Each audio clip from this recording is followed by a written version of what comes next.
নমস্কার বন্ধুরা, info Bengal news চ্যানেলে আপনাদের প্রত্যেককে স্বাগতম জানাই।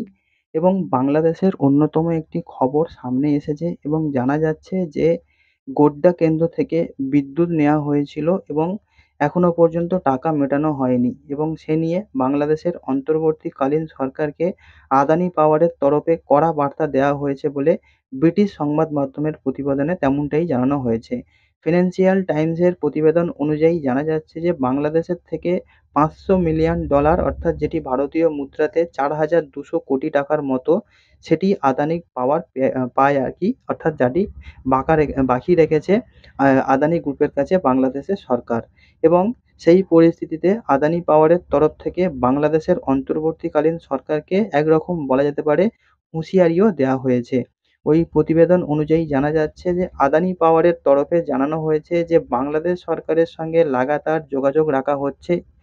আর ঢাকাকে এটাও স্পষ্টভাবে জানিয়ে দেওয়া হয়েছে যে এখন যে পরিস্থিতি তৈরি হয়েছে সেটা মোটেও দীর্ঘস্থায়ী নয়।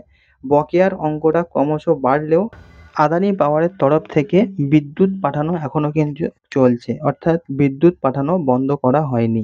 যে কথা হয়েছিল সেটি হলো যে তাদের দিক থেকে পূরণ করা হচ্ছে সম্পূর্ণ দাবি, এবং আদানি পাওয়ারের তরফ থেকে সাফ জানানো হয়েছে যে আপনাদের যে দেনা বা যে বকেয়া সেটি আপনারা পাঠান। এবং এখানে একটি প্রশ্ন থাকে যে তাহলে কি বাংলাদেশে বিদ্যুৎ পাঠানো বন্ধ করে দেবে আদানি পাওয়ার?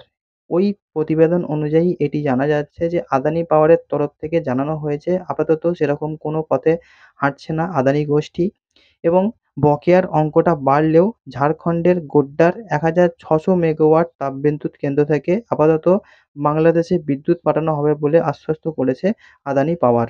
গত আগস্ট মাসে সংবাদ মাধ্যম ব্লুমবার্গের একটি প্রতিবেদন অনুযায়ী জানা যাচ্ছিল যে বাংলাদেশ ব্যাংকের নতুন যে গভর্নর আহসান আইচ মনসুর স্বীকার করে নিয়েছেন যে আদানি পাওয়ারকে $800 মিলিয়ন মেটাতে হবে। সেই সময়ে তিনি বলেছিলেন, আমরা যদি টাকা না দিই তাহলে ওরা বিদ্যুৎ পাঠানো বন্ধ করে দেবে, এবং এটি স্বাভাবিক।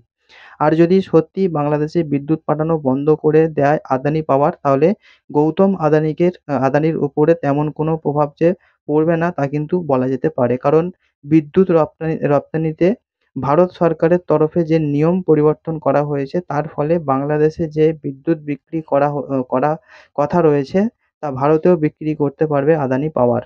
বাংলাদেশে যদি টাকা না মেটায় তাহলে অনায়াসে ভারতে বিদ্যুৎ বিক্রি করতে পারবে আদানি পাওয়ার, অর্থাৎ আদানি গোষ্ঠীরা।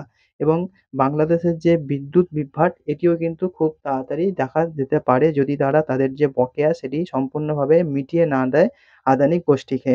তো বন্ধু, এমনটাই খবর পাওয়া যাচ্ছে যে আদানি গোষ্ঠীর কাছে বাংলাদেশের বকেয়া প্রায় $800 মিলিয়ন, যেটি তাদেরকে এখন শোধ করতে হবে। এবং তারা যদি সেটি শোধ না করে দেয় তাহলে কিন্তু তাদের জন্য কিন্তু অবশ্যই খুব একটা ভালো সময় যে আসছে না তা বলা যেতে পারে। তো বন্ধু, এই ছিল আপডেট। দেখা হচ্ছে আপনার সঙ্গে পরবর্তী ভিডিওতে। সবাই খুব ভালো থাকুন। Good bye.